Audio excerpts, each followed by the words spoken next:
आज जो यहाँ पे समाज इकट्ठा हुआ है, खास करके शिक्षा और नशा मुक्त, ये सारी चीज़ें हैं।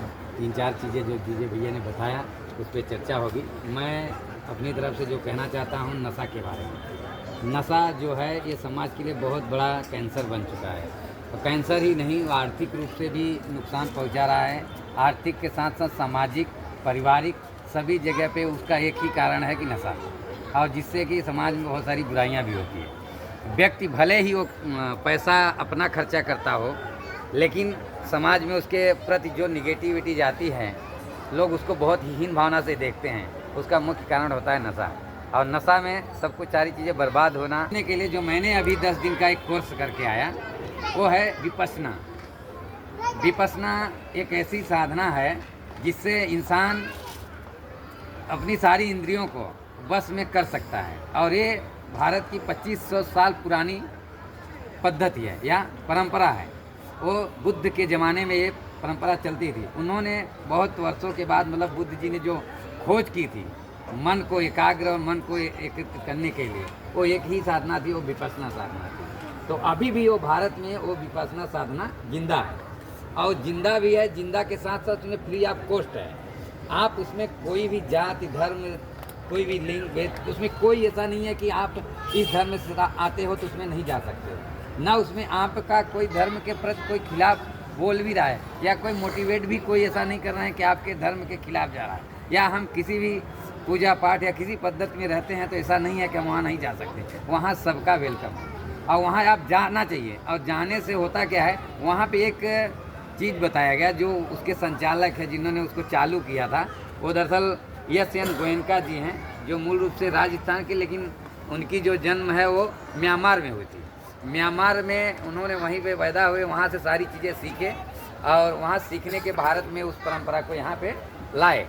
और यहाँ पे लाने के बाद उन्होंने एक चीज़ कही कि भाई इसको, परंपरा को अगर हम किसी धर्म और संप्रदाय में बांट के रखेंगे तो भारत के लोगों को वो चीज़ें मिल नहीं पाएगी, और जब वो चीज़ को मिल नहीं पाएगी तो लोग उसको अगर जान ही नहीं पाएंगे तो फिर वो उसका कोई फ़ायदा नहीं उठा पाएगा। तो उन्होंने एक एग्जाम्पल तरीके बताए थे कि जैसे एक बच्चा होता है और अपनी माँ का दुलारा होता है, और दुलारा होता है तो बच्चे की हट होती है, और उसकी माँ एक बार उसको वो अपने घर पे खीर बनाती है उसकी माँ, और वो अपने बच्चे को खीर खिलाना चाहती है। लेकिन बच्चा, पति होते हैं, वो अपनी मर्जी के ही करते हैं। तो उसको जब खीर देने गए तो बोले नहीं, इसमें बर्तन में मुझे नहीं खाना है। तो बोले किस में खाना? अक्सर करके बच्चों का बर्तन होता है, वो अक्सर या तो गिलास, लोटा या कुरिया या कटोरी ऐसा कुछ रखते हैं। तो ना उनका मनपसंद उसमें दिया गया, उसकी माँ ने उनको दिया बच्चे को। बच्चा उस खीर को देखा, देखने के बाद उसमें उसकी माँ ने इलायची डाली थी। तो बच्चा देखते उसमें काला देखा, तो बोला ये तो एक कंकड़ है। तो उसकी माँ बोली नहीं बेटा, एक कंकड़ नहीं है, ये इलायची है। लेकिन उस बच्चे ने उस खीर को खाया नहीं, और उस खीर को खाया नहीं, और खाने की न वजह से वो बच्चे ने खीर का, जब इंसान खाएगा नहीं, करेगा नहीं, तो उसको पता नहीं चलेगा। जो धर्म और जातियाँ वो अलग हैं, लेकिन जो खुद के फायदे के लिए हों, जो मतलब सेल्फ फायदा हो, उसके लिए तो उसे जाना ही चाहिए।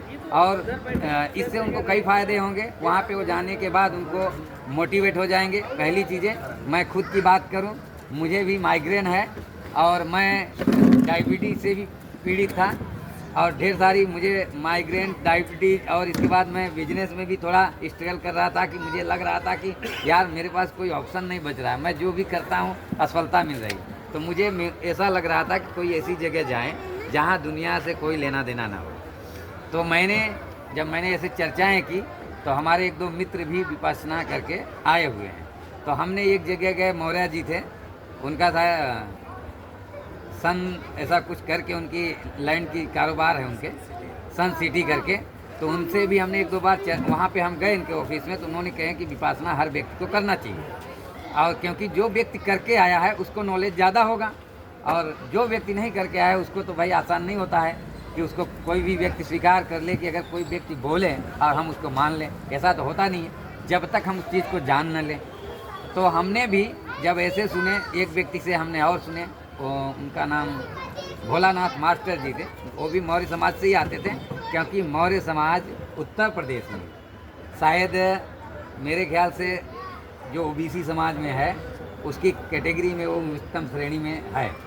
विकास में, सामाजिक में, शिक्षा में उनकी जो भी आबादी है हमें गणना नहीं है, लेकिन अगर उनकी देखा जाए बैकग्राउंड तो बहुत बेटर है ओबीसी समाज में। और उसका मेन कारण क्या है? उसका कारण है उनके पास सभ्य समाज है, और सभ्य समाज अच्छे समाज का निर्माण करती है। तो जानते ही हो, जो नशा मुक्त समाज होगा, शिक्षा होगी, स्वाभाविक को तरक्की पे जाएगा। और हमारे पास क्या है? हमारे पास सीधा सीधा है ऑप्शन। हमारा जो समाज है उसको अभी इतने लोगों को बुलाने में कम से कम कल से 4 से 5 जन लगे हुए हैं कि भाई आए, लोग आए अपनी बात रखें, उससे हम भी सीखें और वो भाई भी सीखें। लेकिन ऐसा हो नहीं पाता, क्योंकि यहाँ पे उस चीज़ का, जिस समाज हमारा जो चाहता है वो चीज़ यहाँ पे है नहीं। क्योंकि उनको क्या चाहिए हम तो कह नहीं सकते, क्योंकि हर व्यक्ति वैसा होता नहीं है। लेकिन परसेंटेज की बात करें तो हमारे समाज से जो अनुभव होता है कि 80% लोग अभी भी मुर्गा और दारू पे चलते हैं। 20% तो भी मेरा जो अनुभव है, मैं खुद घूमता हूँ, जाता हूँ, लेबर वर्करों में सबसे ज़्यादा अगर वर्कर पाए जाते हैं तो निषाद समुदाय के लोग पाए जाते हैं। केवट, मल्ला, निषाद जो भी हैं वो लिखते हैं वही पाए जाते हैं। क्योंकि मैं जब जाता हूँ, एक वायरमैन होने के नाते मैं उनकी जब जाति पूछता हूँ, जाति तो हालांकि हम उसको बांधते नहीं, लेकिन फिर भी हम पूछते हैं कि किस समाज से आता व्यक्ति, तो वहाँ जाते हैं पता चलता है कि हम निषाद हैं। कहाँ से बिलोंग करते? बांधा से करते। फिर पता चलता है हम कहीं भदोही से, कहीं जौनपुर से। हाँ, लेकिन उसके मुंह में गुटखा जबरदस्त भरा होगा, उसका मुंह जो होगा पूरा लाल हुआ होगा। हाँ, आप बताओ, जो व्यक्ति, आपको पता है कि सुपारी जो होती है, शायद सबको पता होगा, नेट का ज़माना है, वो गूगल पे सर्च कर सकता है मैं क्या खा रहा हूँ क्या नहीं खा रहा हूँ। अगर वो सुपारी खाता है तो सुपारी गर्म होती है तो सबको पता है। और जो चीज़ें हमारी शरीर जो है ये नेचुरल है, हम वही बर्दाश्त कर पाएंगे जो ये हमारी प्रकृति हमें देती है।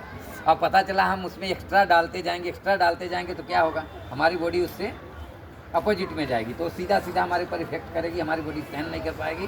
तो हम या तो बीमार होंगे, या तो हम मानसिक तौर पर या शारीरिक तौर पर हम कुछ ना कुछ डैमेज होंगे। तो मैंने जो वहाँ जाकर देखा विपश्यना में, वहाँ जाके लोग ऐसा बोलते हैं कि मन कंट्रोल में नहीं रहता है, क्या करें, नींद आने लगती है, रात पाली करते हैं ना, खाना ही पड़ेगा। तो मैं बोलता यार गजब, जगाना पड़ेगा। ऐसा था, जागते हैं, खाता हूँ मैं भी। ऐसा नहीं, मैंने भी विमल 1 साल खाया, बीड़ी, सिगरेट, दारू, गांजा सब पिया, मैंने अफीम भी खाया, ऐसा नहीं है। लेकिन सारी चीज़ें खाने के बाद मैंने जब विपश्यना में गया, वहाँ हमने देखा और जब हमने अनुभव किया, वो चीज़ सही है कि आप वहाँ जाने के बाद, आप एक बार तो नहीं, मैं गारंटी तो नहीं बता सकता हूँ, वहाँ गारंटी लिया भी नहीं जाता है, ना गारंटी के साथ बताया भी जाता है।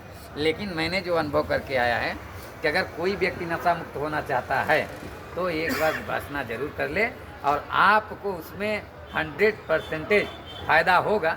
एक बार नहीं होगा, दूसरी बार जाएगा, तीसरी बार जाएगा, वो एक ही क्षेत्र में नहीं, सारे क्षेत्र में वो डेवलप करेगा। ये मेरा गारंटी है, मेरा जो अनुभव है। मैं अभी पहली बार होके आया हूँ, इसलिए टाइट होके बोल रहा हूँ। दूसरी बार जाऊँगा और टाइट होके बोलूँगा, तीसरी बार जाऊँगा और टाइट होके बोलूँगा। इसलिए मैं आप सबसे एक ही बार कहूँगा कि आप एक बार जरूर विपश्यना करें। जय निषाद राज। सब ने हमारी बात को सुने, सबको बहुत बहुत बधाई और धन्यवाद।